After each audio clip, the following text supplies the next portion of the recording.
We're going to begin to act, beginning today, to do whatever needs to be done. Let's get on with the job.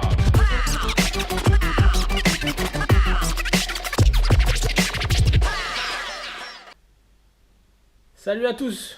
Voilà, comme vous pouvez le voir, changement de décor. En fait, j'ai juste tourné la caméra, je me suis juste changé de sens par rapport à mon salon. Je m'étais dit qu'en mettant une bibliothèque en fond derrière, je paraissais peut-être plus crédible.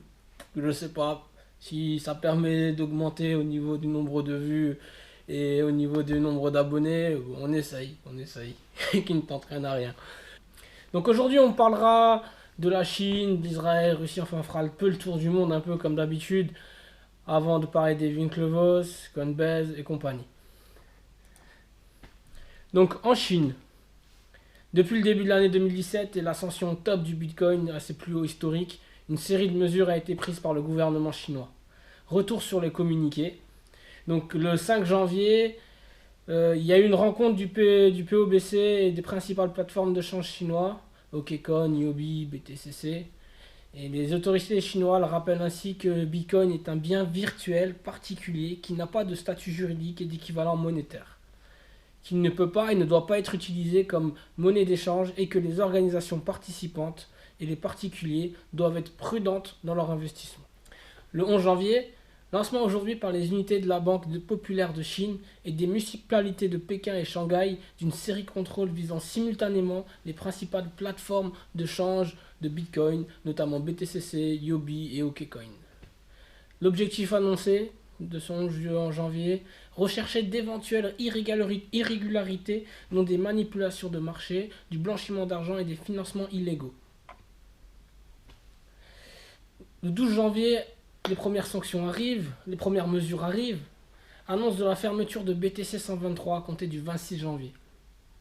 Le 12 et 14 janvier, quasi simultanément, toutes les plateformes chinoises annoncent qu'elles vont mettre fin au margin trading. 19 janvier, aujourd'hui, dernier acte, on nous annonce que des fees, donc des taxes, seront sans doute ajoutées aux transactions afin que les plateformes restent rentables. Une volonté de contrôle se dégage clairement de nos amis chinois, alors que cette série d'annonces a fait vaciller le cours du BTC par chez nous. En revanche, en Inde, cela n'a eu que peu d'influence. Effectivement, à l'heure où je vous parle, le cours des plateformes indiennes est encore équivaut à 970$. Unioncoin, une des plateformes indiennes justement, a même rapporté que sa base d'utilisateurs a doublé au cours des 2 derniers mois, ce qui démontre la croissance rapide de la base d'utilisateurs Bitcoin en Inde et de la demande pour la monnaie numérique. À l'heure actuelle, difficile de connaître la réelle volonté du gouvernement chinois. Mettre fin au margin trading sur les plateformes aura comme conséquence une diminution de la volatilité ou alors une migration vers d'autres plateformes pour ce type d'opération. Pendant ce temps, en Russie, le ministre des Finances a déclaré que la Banque centrale du pays et le service fédéral de surveillance financière ne voient pas de menace dans l'utilisation des crypto-monnaies, comme le Bitcoin. Avec les différentes déclarations qu'il y a eu ces derniers temps, il se pourrait que l'adoption, l'exploitation minière ou l'utilisation des crypto-monnaies ne soit plus illégale en Russie et ne sera plus considérée comme une infraction pénale, ce qui risque grandement de faire du bien au cours de la monnaie. Pendant ce temps-là, en Israël, pendant que la Chine essaie de réguler ses plateformes et que la Russie prend une attitude plutôt pro-Bitcoin de l'autre côté, on a Israël qui annonce une taxation forte sur l'actif Bitcoin. Selon un rapport publié dans le Finance Magnet, le projet politique proposé pourrait finalement se révéler être un obstacle pour l'adoption du Bitcoin et l'utilisation chez les particuliers et les entreprises en Israël. Par exemple, les utilisateurs devront payer 25% de taxes à chaque fois qu'ils vendent un Bitcoin dans le pays. Les échanges et les entreprises opérant monnaie virtuelle seront tenus de facturer une TVA allant jusqu'à 17% sur leurs clients. Outre les avantages fiscaux, les entreprises seront découragées de recevoir des paiements en Bitcoin. Ce qui signifie que les entreprises qui recevront les paiements en crypto-monnaie seront tenues de les classer comme du troc, plutôt qu'un paiement, avant de traiter les documents nécessaires. Les lignes directrices fiscales d'Israël pour les utilisateurs de Bitcoin dans le pays est en contraste avec la position plus souvent prise à travers le monde. Par exemple, je vous avais parlé du Japon qui mettait fin à ces taxes sur la consommation de 8% imposées aux acheteurs de Bitcoin dans le pays. Un sujet donc qu'on avait déjà vu dans une vidéo précédente, c'est l'ETF, donc le tracker Bitcoin des jumeaux Winklevoss.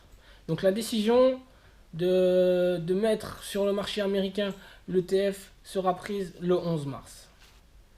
Donc un rapport est sorti par Needham et compagnie qui a été écrit par Spencer Bogart, un analyste de recherche de cette compagnie. Et il nous explique que l'effet positif d'un tel tracker aurait sur le prix du Bitcoin un effet que l'on sous-estime très fortement. On n'imagine même pas à quel point pourrait bonifier le coût. Et moi, je reste persuadé qu'il faut vraiment avoir des bitcoins avant le 11 mars, parce que après ça peut exploser si la réponse est positive.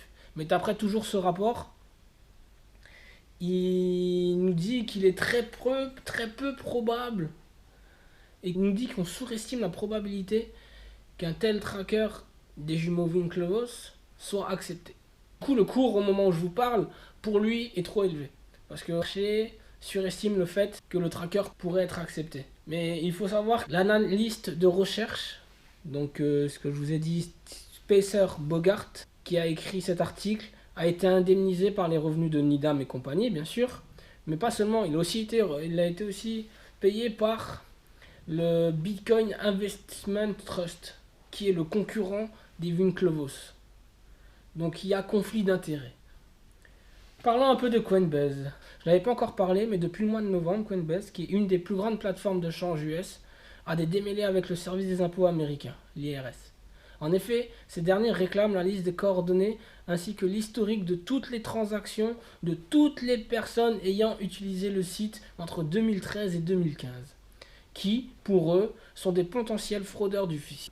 Coinbase a saisi la justice pour déclarer cette demande irrecevable.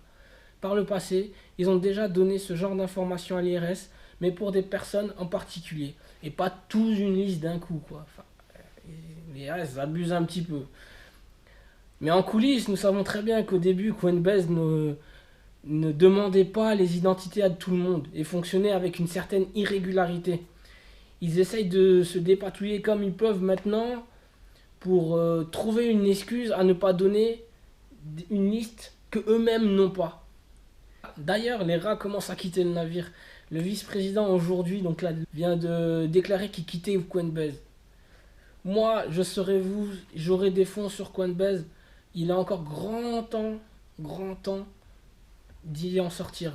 Ils ont encore sorti un article là il n'y a pas longtemps, enfin ils ont encore sorti une petite note en disant qu'ils voyaient Coinbase en 2017 monter haut et tout, enfin qu'ils étaient bons. Mais non, attention, ça pue grandement là-bas.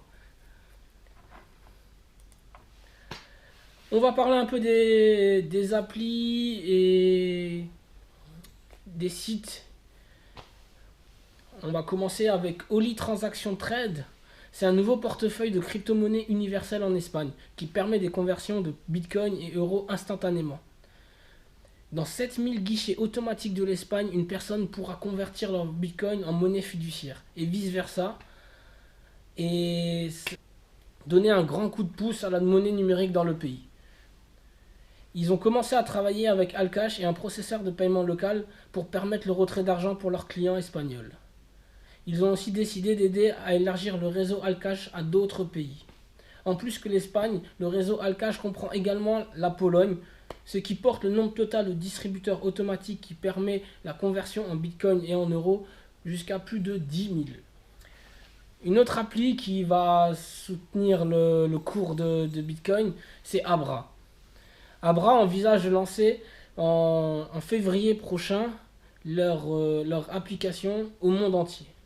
Donc Abra, donc le PDG Bayrit expliquait à Miami que les utilisateurs d'Abra seront en mesure d'envoyer, de recevoir et de stocker des bitcoins à l'intérieur de leur application, en plus de 50 monnaies fiduciaires.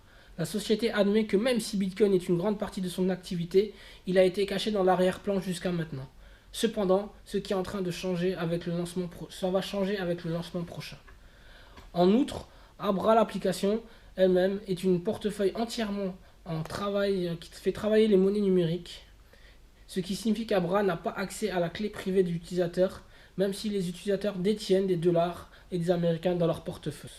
Par exemple, un consommateur tenant des dollars américains pourra rencontrer un gars qui échange et échanger avec lui et recevoir des pesos. Aucune des parties ne sait même qu'une transaction à double monnaie d'échange aura lieu. Abra estime que 30 à 40 millions de dollars par semaine sera échangé entre Bitcoin et Fiat. Dans plus de 60... C'est un grand pas pour l'humanité, n'abusons pas, mais ce sera un grand pas dans l'échange de monnaie fiduciaire pair à pair, instantanément en privé et avec des faibles coûts. Abra ne facture aucun frais de transfert pour les utilisateurs. Cependant, c'est eux-mêmes qui fixent les taux de change. Donc c'est là où ils se font leur marge. Et on finit comme d'hab avec le cours des monnaies.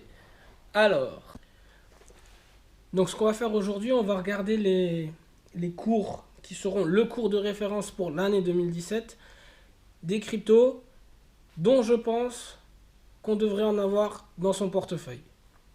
Après, chaque semaine, chaque mois, en fonction de l'allure, en fonction des périodes dans lesquelles je sors les vidéos, on regardera ce qu'il en est, on regardera la performance de la crypto, mais aussi du portefeuille en général.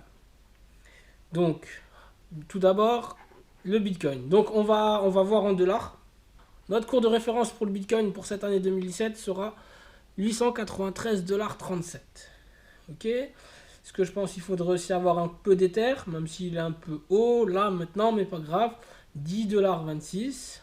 Le Ripple, 0,006751. Monero, 11,98 $.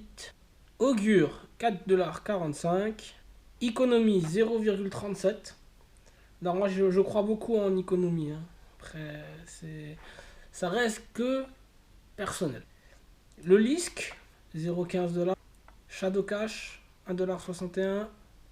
Singular DTV, donc qui est une sorte de YouTube décentralisé. On y est à 0,01 $, vraiment pas cher. Counterparty, 1,98 $.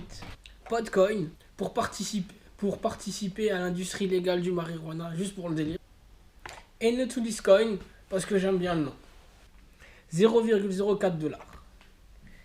Donc dorénavant, on regardera essentiellement le cours de ces monnaies-là. Et notre référence pour savoir si ça a augmenté ou diminué sera le 19 janvier 2010. Sur ce, j'espère que ça vous a plu. On se retrouve bientôt pour de nouvelles infos. Ciao!